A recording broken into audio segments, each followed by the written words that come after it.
اعوذ باللہ من الشیطان الرجیم بسم اللہ الرحمن الرحیم ثم انزل علیکم، پھر اللہ تعالیٰ نے اتارا تمہارے اوپر من بعد الغم، غم کے بعد، تکلیف کے بعد، امنتن، امن، سکون۔ وہ امن کس صورت میں تھا کہ نعاسن، وہ ایک اونگ تھی، یغشا طائفۃ منکم، جس نے تم میں سے ایک گروہ کو، اہل ایمان کو ڈھانپ لیا۔ وطائفۃ، اور ایک دوسرا گروہ تھا جو منافقین کا، قد اہمتہم انفسہم، ان کو فکر مند کر دیا تھا ان کی جانوں نے۔ یظنون باللہ، وہ اللہ کے ساتھ گمان کر رہے تھے، غیر الحق، نہ حق گمان، ظن الجاہلیہ، جاہلیت کی طرح، جاہلیت کے گمان، جاہلیت کا خیال۔ یقولون، وہ کہتے تھے کہ حل لنا من الامر من شیء، کیا ہمارے لیے بھی اس معاملے میں کوئی چیز ہے، بلائی ہے؟ قل، اے نبی آپ کہہ دیں، ان الامر کلہ للہ، بے شک تمام کا تمام بلائیاں، تمام معاملات وہ اللہ کے لیے۔ یخفون فی انفسہم، وہ لوگ چھپا رہے تھے اپنے نفسوں میں، اپنی جانوں میں، ما، ان باتوں کو، لا یبدون لک، جو آپ کے لیے وہ ظاہر نہیں کر رہے تھے۔ یقولون، اور وہ کہتے تھے کہ لو کان لنا من الامر شیء، اگر ہمارے لیے بھلائی میں سے، معاملے میں سے کوئی چیز ہوتی تو ما قتلنا ہاہنا، ہم یہاں قتل نہ کیے جاتے۔ قل، اے نبی آپ ان کو کہیں کہ لو کنتم فی بیوتکم، اگر تم اپنے گھروں میں بھی ہو، لبرز الذین، البتہ نکل آئیں، ظاہر ہو جائیں وہ لوگ، کتب علیہم القتل، جن کے حصے میں، جن کے مقدر میں قتل لکھا گیا ہے، الی مواجعہم، تو وہ نکل آئیں گے اپنے قتل گاہوں کی طرف۔ یعنی موت کا وقت مقرر ہے، جب وہ وقت آتا ہے تو بندے نے جہاں مرنا ہوتا ہے وہاں پہنچ جاتا ہے۔ ولیبتلی اللہ، اور یہ اس وجہ سے آزمائش آئی ہے تاکہ اللہ تعالیٰ آزمائے، ما فی صدورکم، اس کو جو تمہارے سینوں میں ہے، ولیمحص ما فی قلوبکم، اور تاکہ اللہ تعالیٰ پاک کر دے جو کہ تمہارے دلوں میں ہے۔ واللہ علیم بذات الصدور، اور اللہ تعالیٰ سینوں کے رازوں کو بھی جاننے والا ہے۔ ان الذین تولوا منکم، بے شک وہ لوگ جنہوں نے منہ پھیر لیا، روگردانی کی تم میں سے، یومن، اس دن، التقى الجمعان، جس دن دو لشکر، دو جماعتیں آپس میں لڑیں، کافروں اور مسلمانوں کی جب جنگ ہوئی تو کچھ لوگ وہ تھے جو رستے سے ہی پھر گئے۔ انما استزلهم الشیطان، سوائے اس کے نہیں کہ پھسلایا ان کو شیطان نے، ببعض ما کسبوا، بعض اس وجہ سے جو انہوں نے کمایا۔ وَلَقَدْ عَفَا اللَّهُ عَنْهُمْ، آخری بات یہ ہے کہ اللہ تعالیٰ نے تحقیق ان کو معاف کر دیا۔ ان اللہ غفور حلیم، بے شک اللہ تعالیٰ بخشنے والے ہیں اور برداشت کرنے والے ہیں، حلم والے ہیں۔ سورہ آل عمران کی آیت نمبر 154 اور 155، آپ نے آیات سنی، ان کا ترجمہ سماعت فرمایا۔ ان کا پہلا درس کل گزر چکا ہے، جس کا خلاصہ یہ ہے کہ ان آیات میں اللہ تعالیٰ نے ایک تو ایمان والوں کے اوپر جو طمانینت اور سکون نازل فرمایا اس کا تذکرہ کیا کہ حالت جنگ میں جب مسلمانوں کو نقصان ہو گیا، غزوہ احد میں شہادتیں ہو گئی، حضور بھی زخمی ہو گئے، اور اس حالت میں دوبارہ جب وہ کھڑے ہوئے تو اللہ تعالیٰ نے ان پر نیند طاری فرما دی، اہل ایمان پر نیند طاری ہوئی۔ یہ تھوڑے سے لمحے کی ایک نیند تھی، اور صحابہ خود فرماتے ہیں کہ تلواریں ہمارے ہاتھ سے گر رہی تھیں، ہم تلواروں کو بھی مضبوطی سے پکڑ نہیں سکتے تھے۔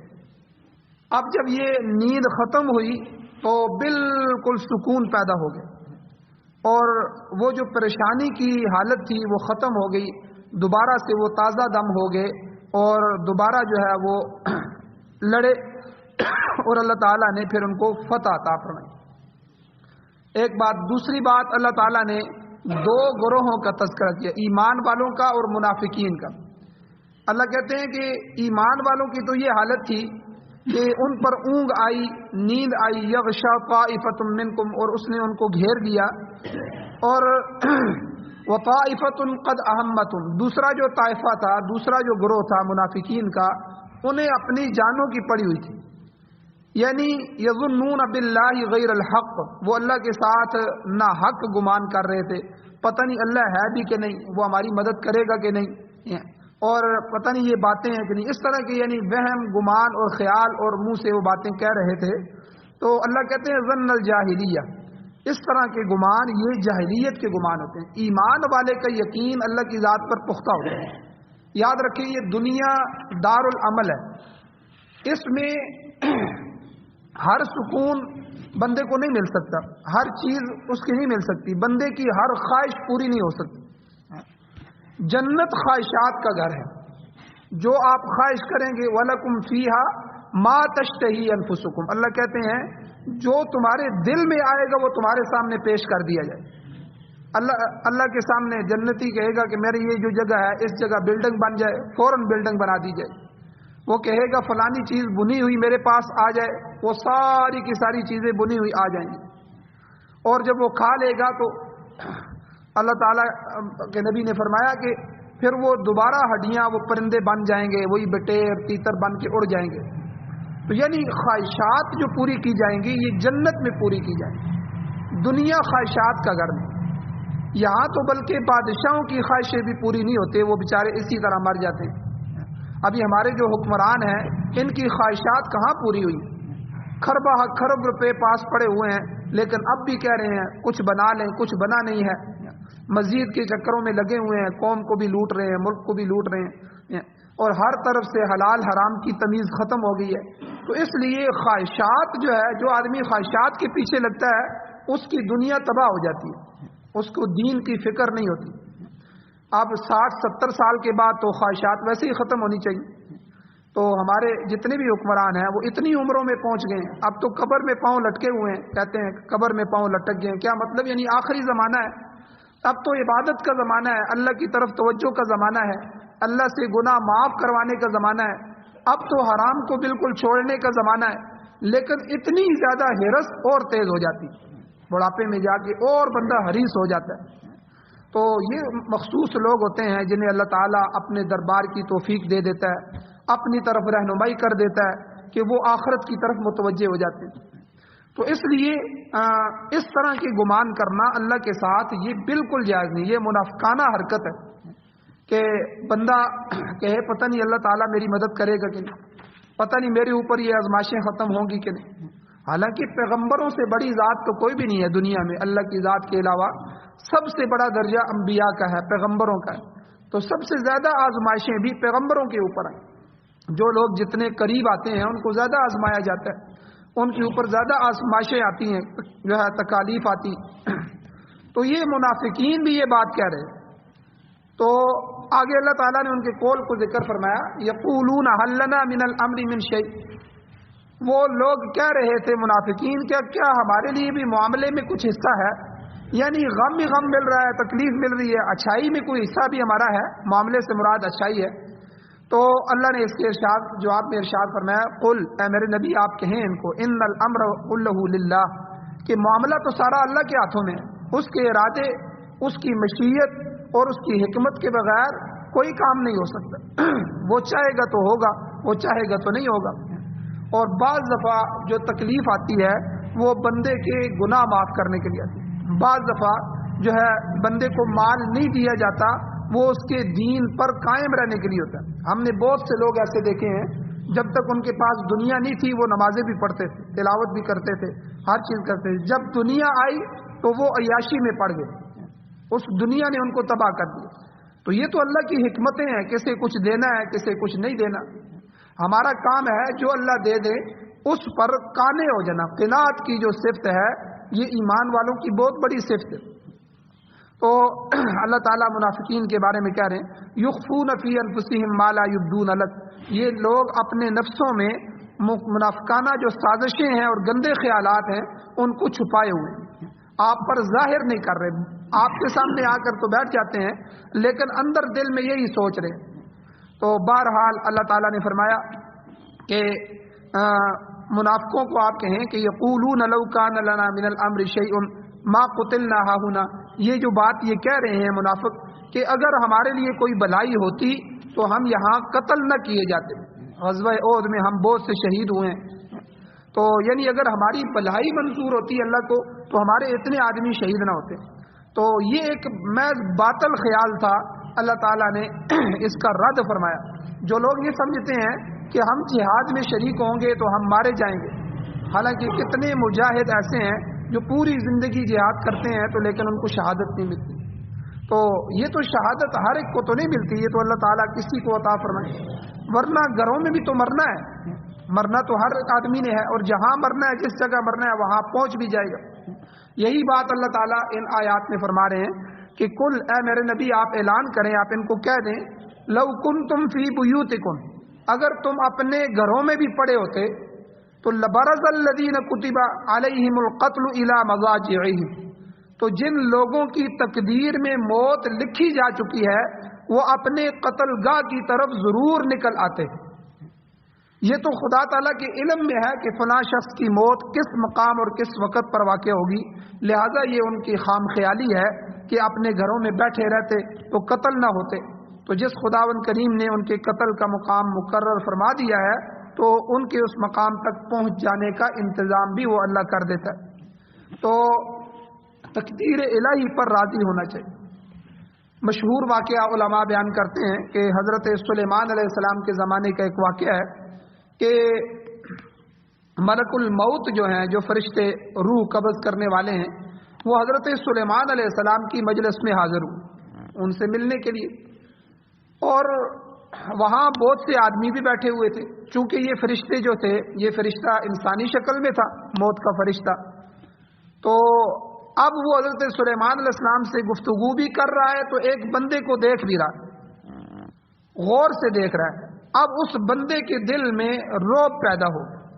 اب یہ فرشتے جب اٹھ گئے تو اس بندے نے کہا کہ یہ آدمی جو ہے مجھے غور سے دیکھ رہا تھا. سلیمان علیہ السلام کو کہا کہ مجھے آپ ہوا کو حکم دیں. ہوا ان کے تابع تھی، ایک تخت تھا، تخت ہوا جو ہے وہ میلوں کا سفر سیکنڈوں میں طے کر دیتی. اب کہا کہ مجھے فلاں جگہ پہ چھوڑ آئیں تو آپ ہوا کو حکم کریں. سلیمان علیہ السلام نے اس تخت کو حکم کیا، ہوا کو وہ لے کے وہاں پہنچا دیا. اب وہاں جب یہ فرشتہ پہنچا، ادھر سے آدمی پہنچا اور اس فرشتے نے اس کی روح قبض کر لی. اب سلیمان علیہ السلام کے پاس جب یہ فرشتے آئے دوبارہ تو انہوں نے پوچھا کہ آپ اس آدمی کو کیوں دیکھ رہے تھے؟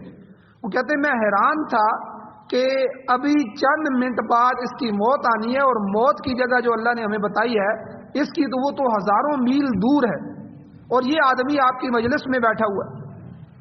اب میں اس کو اس لیے حیرانگی سے دیکھ رہا تھا کہ جو دنوں کا سفر ہے یہ چند منٹوں میں وہاں کیسے پہنچے گا، حالانکہ ہم تو وہاں پہنچیں گے. اور مجھے پتا نہیں تھا کہ اللہ تعالیٰ نے اس کے دل میں ڈال دیا اور اس نے آپ کو کہا اور آپ نے ہوا کو حکم دیا اور وہاں چند منٹوں میں ہوا نے اس کو پہنچا دیا. ہم جب پہنچے تو وہاں وہ آدمی موجود تھا اور اس کی روح اس جگہ قبض ہونی تھی، اس جگہ لکھا ہوا تھا کہ یہ آدمی یہاں مرے گا. تو یعنی جس جگہ آدمی کی موت کا وقت مقرر ہوتا ہے آدمی وہاں پہنچ جاتا ہے. اس لیے جب ہمارا کوئی مر جاتا ہے تو عورتیں بہت سے جملے ایسے کہتی ہیں جو کفریہ جملے ہوتے ہیں. آپ اپنے گھر والوں پر غور کیا کریں کہ کسی کا کوئی بچہ مر گیا، کوئی فوت ہو گیا، تو بعض عورتیں کہتی ہیں کیا جو ہے ہمارے گھر ملا تھا فرشتوں کو، کیا اللہ کو ہمارا ہی گھر ملا تھا، ابھی تو یہ بچہ تھا اس کی جان لے لی گئی ہے. گویا کہ اللہ کو ظالم بنانے کی کوشش کی جا رہی. اور اسی طرح اور ایسے جملے کہتے ہیں. انہی میں ایک جملہ یہ بھی ہوتا ہے کہ یہ آدمی باہر موٹر سائیکل لے کے نکلا ہے، میرا بچہ یہ وہاں حادثے کا شکار ہو گیا، اگر یہ موٹر سائیکل لے کے نہ نکلتا تو یہ نہ مرتا. حالانکہ بھائی اس نے وہاں جانا تھا، اس نے وہ چیز کرنی تھی، وہاں پہنچنا تھا جہاں اس کی موت لکھی ہوئی تھی. تو اس لیے یہاں منافقین نے جو حضور کو فرمایا کہ اس سے بہتر تھا ہم وہاں گھروں میں جاتے، آپ کا مشورہ بھی ہوا تھا کہ میدان میں نہیں لڑنا چاہیے، یہاں ہی لڑنا چاہیے، پھر نوجوانوں کی وجہ سے ہم یہاں آ گئے. اگر ہم اپنے گھروں سے نہ نکلتے تو آج یہاں ہمیں موت بھی نہ آتی، یہاں ہم قتل بھی نہ کیے جاتے. تو اللہ تعالیٰ ان منافقین کو کہہ رہے ہیں لبرز الذین کتب علیہم القتل الی مضاجعہم، جن لوگوں کی تقدیر میں موت لکھی جا چکی ہے وہ اپنی قتل گاہ کی طرف ضرور نکل آتے ہیں، وہ ضرور اس جگہ پہنچتے ہیں. لہذا ایمان والے کو تقدیر خداوندی پر راضی ہونا چاہیے کہ اللہ نے تقدیر جو لکھ دی ہے. اور بعض دفعہ مومن کی آزمائش ہوتی ہے. تقدیر پر ایمان لانا یہ مومن کے ایمان کا ایک جز ہے، یہ جزو ایمان ہے. اللہ تعالیٰ کی منشا کے بغیر کوئی چیز واقعہ نہیں ہوتی. جو انسان پیدا کیے گئے ہیں ان کے حوادثات جتنے ہیں وہ بھی ان کے ساتھ مقدر ہو چکے ہیں، لکھے جا چکے ہیں. تو اللہ تعالیٰ نے گویا کہ یہ فرمایا کہ غزوہ احد میں جو تکلیف مسلمانوں کو پہنچی ہے وہ مسلمانوں کے مقدر میں لکھی ہوئی تھی. تاہم اللہ تعالیٰ نے اس کی دو حکمتیں بھی بیان فرمائیں کہ یہ جو آزمائش ہوئی ہے اس میں دو حکمتیں. ایک حکمت تو یہ کہ وَلِيَبْتَلِيَ اللَّهُ مَا فِي صُدُورِكُمْ، تاکہ اللہ تعالیٰ آزمائے اس چیز کو جو تمہارے دلوں میں ہے، سینوں میں. یعنی ایسی شکل و صورت میں، ایسے امتحان میں، اس حال میں کھرے اور کھوٹے کی پہچان ہو جاتی ہے، کون اپنا ہے اور کون بیگانہ ہے. مقصد یہ تھا کہ آزما کر دیکھا جائے کہ ان میں سے کون سچے مومن ہے اور کن کے دلوں میں کھوٹ موجود ہے، منافقین ہے. چنانچہ منافقین کا ایک گروہ تو عہد کی طرف آتے ہوئے راستے سے ہی واپس ہو گیا، جو عبداللہ ابن ابی کے ساتھ 300 آدمی اور عبداللہ ابن ابی، اور جو میدان جنگ میں پہنچ گئے ان میں سے بعض کے دلوں میں مختلف وسوسے پیدا ہونے لگے کہ ہمیں فتح کیوں نہیں حاصل ہو رہی، اور یہ کہ اگر ہم اس جنگ کے لیے باہر نہ نکلتے تو شاید قتل ہونے سے بچ جاتے، وغیرہ وغیرہ. اس طرح گویا اللہ تعالیٰ نے کھرے اور کھوٹے کی آزمائش بھی فرمائی، کیونکہ جو راسخ العقیدہ مسلمان ہوتے ہیں، پکے عقیدے والے ہوتے ہیں، وہ ہر حالت میں ثابت قدم رہتے ہیں. بعض دفعہ والدین بھی اپنی اولاد کو آزماتے ہیں، ان کو پتہ نہیں ہوتا، آزمائش کی جاتی ہے. استاد اپنے شاگرد کو آزماتا ہے. اسی طرح مجھے ایک عالم کی بات یاد آ گئی. وہ کہتے ہیں میں نے جو ہے بہت ہی خوبصورت بال رکھے ہوئے تھے، طالب علم تھا، تو استاد کا ادب یہ بہت ضروری ہے طالب علم کے لیے. اگر استاد کا ادب نہیں ہوگا تو اس کو علم فائدہ بھی نہیں دے گا. وہ کہتے ہیں میں نے اس کو تیل لگا کے پورے پٹھے بنا لیے، پوری زلفیں تھی جس طرح حضور کی تھی. تو ایک دن میں استاد کے سامنے سے گزرا، استادوں نے مجھے بلایا، انہوں نے کہا ادھر آؤ. انہوں نے کہا جو ان بالوں کو کٹا کیا. کہتے ہیں مجھے اس طرح پتہ چلا کہ جس طرح کسی نے میرے گردن پر چھری پھیر، یعنی ایک آدمی نے بڑے شوق سے ایک چیز رکھی ہو، ان کی خدمت روزانہ دھوتا ہو اور ہو بھی سنت اس کے خلاف نہ ہو، لیکن چونکہ استاد اصلاح کرنا چاہتے ہیں. کہتے ہیں میں فوراً نائی کے پاس گیا اور میں نے اسے کہا کہ آدھے منٹ کے اندر ان کو اتار دو، جلدی اتار دو. اس نے کہا جی آپ نے تو بڑے خوبصورت بال رکھے ہیں، یہ تو بڑی محنت کی ہے. انہوں نے کہا جی بس اس بات کو چھوڑو. تو یہ استاد کا ادب ہوتا ہے. بعض دفعہ یہ آزمائش کی جاتی ہے کہ یہ بچہ بات مانتا ہے کہ نہیں مانتا. تو بعض دفعہ تو اللہ تعالیٰ بھی بعض دفعہ آزمائش کرتے ہیں. میرے نبی کے ساتھ چلنے والے لوگ جو ہے یہ صرف ایسا تو نہیں ہے کہ یہ اسی طرح چلتے رہیں گے، ان میں سے کھرے کون ہیں کھوٹے کون ہیں. تو چونکہ منافقین کا گروہ جو تھا وہ تھوڑا سا تھا لیکن وہ ساتھ چل رہے تھے، اس لیے یہاں جو آزمائش کی گئی اس کو اللہ نے فرمایا ایک حکمت تو یہ تھی وَلِيَبْتَلِيَ اللَّهُ مَا فِي صُدُورِكُمْ، تاکہ اللہ تعالیٰ آزمائے اس چیز کو جو تمہارے دلوں میں موجود تھی. اور دوسری حکمت اللہ تعالیٰ نے فرمایا وَلِيُمَحِّصَ مَا فِي قُلُوبِكُمْ، تاکہ اللہ تعالیٰ اس چیز کو صاف کر دے جو تمہارے دلوں میں ہے. مطلب یہ ہے کہ دلوں میں جو مختلف وسوسے اور شبہات پیدا ہو رہے تھے اللہ تعالیٰ نے ان کو دور کر کے اہل ایمان کے دلوں کو ایسی چیزوں سے پاک صاف کر دیا. یہاں عجیب نقطہ علماء نے بیان فرمایا ہے کہ اس مقام پر آزمائش کے لیے اللہ تعالیٰ نے صدور کا لفظ استعمال ہے. سینہ اور دل، صدور اور قلوب، یہ دو لفظ اللہ نے استعمال فرمائے. جہاں آزمائش کرنی تھی تو اللہ نے کہا کہ سینے کے اندر جو چیز ہے اس کی آزمائش کرنی. تو سینوں میں جو بات پوشیدہ ہے اس کو آزمایا جائے گا. آگے جہاں پاک صاف کرنے کا ذکر ہے وَلِيُمَحِّصَ مَا فِي قُلُوبِكُمْ، وہاں اللہ نے قلوب کا لفظ لایا. اس کی وجہ یہ ہے کہ عقیدہ، ایمان اور اخلاص یہ دل میں ہوتا ہے. عقیدہ، اخلاص اور ایمان کا جو تعلق ہے اس کا مرکز دل ہوتا ہے، لہذا اس کی پاکیزگی کی ضرورت ہے تاکہ انسان کا عقیدہ اور ایمان درست ہو جائے اور اس میں دین کے لیے اخلاص پیدا ہو جائے. یہی وجہ ہے کہ مومن لوگ امتحان میں بالکل پاک صاف ہو کر نکلتے ہیں، جبکہ جو ردگی والے گندے دل والے ہوتے ہیں وہ تباہ و برباد ہو جاتے ہیں. تو بہرحال اللہ تعالیٰ نے فرمایا کہ اس آزمائش کے ذریعے ہم نے تمہارے دلوں میں جو موجود میل کچیل ہے اس کو صاف فرما دیا. تمہیں احساس ہو گیا کہ فلاں غلطی کی وجہ سے ہم پر یہ سختی آئی ہے، لہذا آئندہ کے لیے خبردار اور مستعد ہو گئے.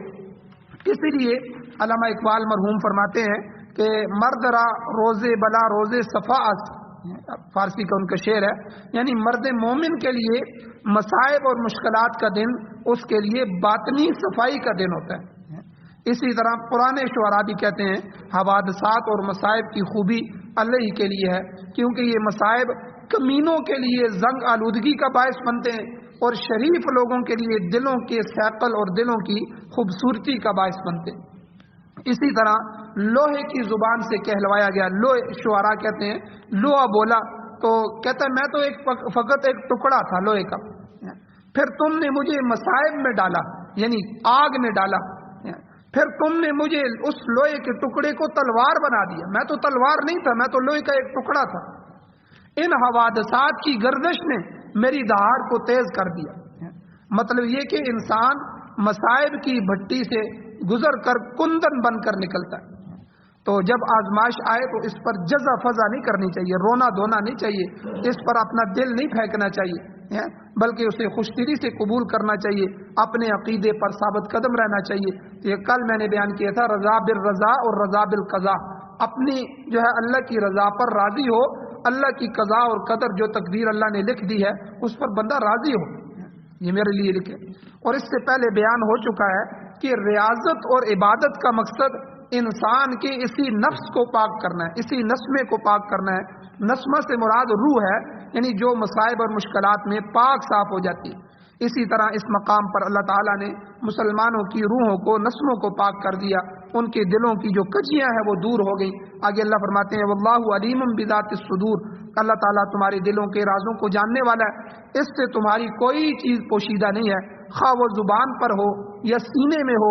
لہذا اپنے روحوں کو پاک صاف رکھو، اس میں برے خیالات کو جگہ نہ دو. ہر اچھائی اور تکلیف اللہ کی مقرر کردہ ہے اور یہ تقدیر کے مطابق واقع ہوتی ہے. اللہ تعالیٰ نے اس کے مطابق وقتاً فوقتاً تمہارا امتحان جو ہے وہ رکھا ہے، اور مبارکباد کے مستحق ہیں وہ لوگ جو اس امتحان میں پورے اترتے ہیں. آگے اللہ تعالیٰ نے فرمایا دوسرے گروہ کا ذکر کیا جو اس امتحان میں پورا نہ اتر سکے، اور پھر اس لغزش کی وجہ بھی بیان فرمائی. اللہ تعالیٰ کہتے ہیں ان الذین تولوا منکم یوم التقى الجمعان، تم میں سے وہ لوگ جنہوں نے پشت پھیر دی اس دن جس دن دو جماعتوں کی مڈبھیڑ ہوئی، دونوں جماعتیں آپس میں ٹکرائیں، اور یہ جنگ اہل اسلام اور کفار کے درمیان تھی. اس جنگ میں مسلمان سخت افراتفری کے عالم میں مبتلا ہو گئے اور ان کی اکثریت میدان جنگ سے نکل گئی، صرف قلیل تعداد میں مخلص لوگ ثابت قدم رہے. اللہ تعالیٰ نے فرمایا اس کی وجہ یہ تھی کہ انما استزلهم الشیطان ببعض ما کسبوا، ان کے بعض اعمال یعنی کوتاہیوں کی وجہ سے شیطان نے انہیں پھسلا دیا. تمام مسلمان بددل نہیں ہوئے تھے بلکہ ان میں سے بعض نے کمزوری دکھائی، حالانکہ اس سے پہلے اسلام کے لیے ان کی بڑی بڑی قربانیاں موجود تھی اور ان میں بڑے حضرات بھی موجود تھے. حضرت عثمان رضی اللہ تعالیٰ بھی شامل تھے جو سابقین الاولین میں تھے، پہلی ہجرت حبشہ کرنے والوں میں بھی تھے، مگر اس موقع پر وہ ثابت قدم نہ رہ سکے. تو بعض بزرگان دین فرماتے ہیں کہ اس موقع پر آپ کے دل میں کچھ قدورت سی پیدا ہوئی، بہت سے اکابر صحابہ شہید ہوئے، خود حضور کو زخم آئے، بلکہ شہادت کی خبر بھی مشہور ہوئی. افراتفری کے عالم میں حضرت عثمان رضی اللہ تعالیٰ عنہ کے پائے ثبات میں لغزش آئی اور جس کی وجہ سے بیچ میں شیطان آ گیا. یاد رکھیں شیطان ہمیشہ وسوسہ ڈالنے کی کوشش کرتا ہے. یوسف علیہ السلام کے بارے میں اللہ کیا کہتے ہیں وَلَقَدْ هَمَّتْ بِهِ وَهَمَّ بِهَا لَوْلَا أَن رَأَىٰ بُرْهَانَ رَبِّهِ، جب زلیخا نے ان کو گمراہ کرنے کی کوشش کی تو وہ میرے نبی تھے کہ اللہ کہتے ہیں کہ اس زلیخا نے ان یوسف کا ارادہ کر لیا اور یوسف بھی ارادہ کر ہی لیتے اگر وہ اپنے رب کی دلیل کو نہ دیکھ لیتے. تو یعنی اللہ تعالیٰ نے ان کے بعض مفسرین کہتے ہیں ان کے والد حضرت یعقوب علیہ السلام کی تصویر اللہ نے سامنے کر دی، فوراً وہ سمجھ گئے. تو یعنی شیطان ایسے موقع پر آدمی کو گمراہ کرنے کی کوشش کرتا ہے، وسوسہ ڈالتا ہے. تو یہاں بھی اسی طرح ہوا کہ ان کے دل میں تھوڑا سا وسوسہ آ گیا تو اور وہ بھاگ کھڑے ہوئے، لیکن وہ دل کا جو میل کچیل تھا وہ جلدی صاف ہو گیا. حضور علیہ السلام کے زندہ ہونے کی خبر ملی اور آپ واپس آ گئے اور پھر سب صحابہ جمع ہو گئے، پھر گمسان کی لڑائی ہوئی، کافر بھاگ گئے. اس طریقے سے اللہ تعالیٰ نے مسلمانوں کو پھر جو ہے وہ دوبارہ اپنے قدموں پر کھڑا کر دیا. تو بہرحال صحابہ اکرام کی یہ جو تھوڑی سی لغزش تھی وہ ثابت قدم نہ رہ سکے. اللہ کے نبی زخمی حالت میں موجود تھے اور پکار رہے تھے، اللہ کے بندو کدھر جا رہے ہو، ادھر آ جاؤ.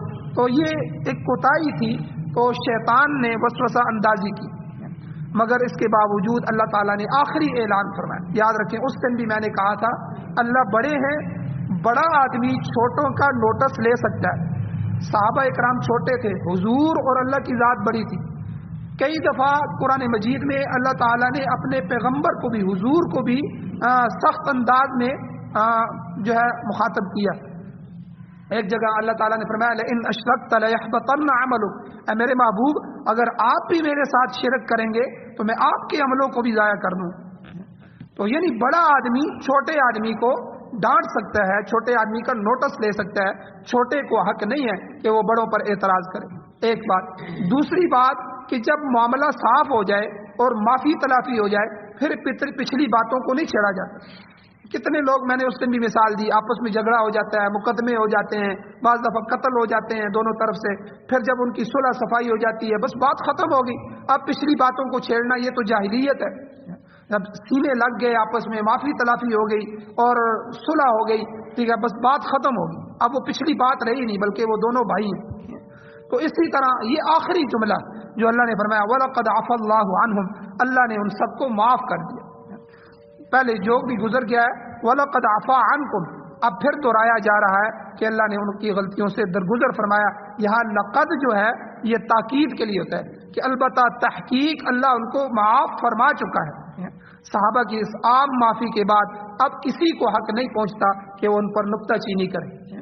حضرت عبداللہ ابن عمر رضی اللہ تعالیٰ عنہ کی روایت میں آتا ہے کہ لوگوں نے حضرت عثمان رضی اللہ تعالیٰ عنہ پر اعتراض کیا کہ آپ جنگ بدر میں شریک نہیں ہوئے تھے، اور حقیقت میں ایسا بھی ہوا تھا، لیکن اس کی ایک وجہ تھی. علماء نے جواب دیا ہے وہ تو بخوشی جہاد میں شریک ہونا چاہتے تھے مگر حضور علیہ السلام نے منع فرما دیا.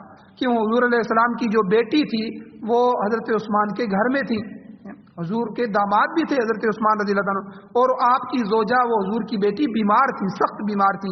اللہ کے رسول صلی اللہ علیہ وسلم نے حضرت عثمان رضی اللہ تعالیٰ عنہ کو حکم دیا کہ وہ اپنی بیوی کی تیمارداری کے لیے مدینہ میں ٹھہر جائیں، یہ آخری وقت ہے، ان کی بیماری سخت ہے، آپ ان کے پاس ٹھہریں. تو اور آپ نے ان کو تسلی دی کہ آپ جو ہے اس جنگ میں شریک نہیں ہو رہے، اس کے باوجود اللہ تعالیٰ نے آپ کو شرکت کا ہی اجر دیں گے. اسی طرح ہوگا جیسے آپ شریک ہیں، اور اللہ کا رسول غنیمت میں ویسے ہی آپ کو حصہ دے گا جیسا کہ جہاد میں شرکت کرنے والوں کو ملے گا. تو یہاں بات بالکل واضح ہو گئی کہ جنگ بدر میں حضرت عثمان رضی اللہ تعالیٰ عنہ کی شرکت نہ کرنا یہ حضور کے حکم کی وجہ سے تھا، اور حضور کے لختی جگر جو ہے وہ بیمار تھی، اور واقعی پھر اسی میں حضور کی یہ بیٹی فوت بھی ہو گئی، اور حضور جب جنگ بدر سے واپس آئے تو ان کا جنازہ ہو چکا تھا.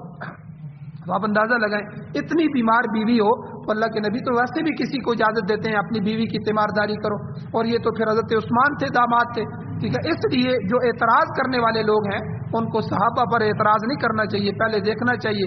تو چنانچہ حضرت عثمان کو حضور نے غنیمت بھی دی، اور جو ہے حضرت عثمان کا نام بدری صحابہ میں بھی شامل فرمایا، تو یہ فضیلت ملی. اور اسی طرح آپ پر ایک اور اعتراض بھی کیا جاتا ہے کہ حضرت عثمان رضی اللہ تعالیٰ عنہ بیعت رضوان میں موجود نہیں تھے، وہ جو بیعت حضور نے لی، ٹھیک ہے، حدیبیہ کی جو موقع پر شریک نہیں تھے.